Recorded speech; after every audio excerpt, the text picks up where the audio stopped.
खान्थालजों अमाजों जानो थाखाय आं खान्थालखौ हाननानै लाग्रोबाय। गाहायावनो खाबानो मोनो।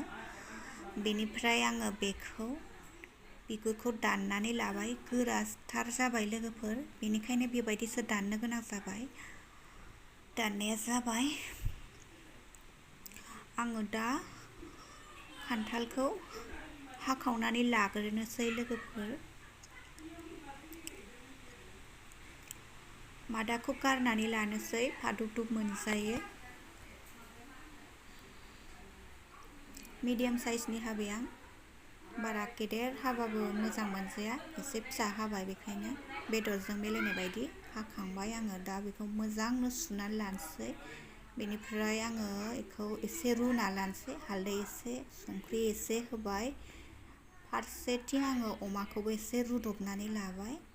नायदो आंनि खान्थालजों अमाजोंनि दिनैनि संनाया माबायदि नुखो लोगोफोर, नायनानै कमेन्टनि गेजेरजों खोन्थाहरदो।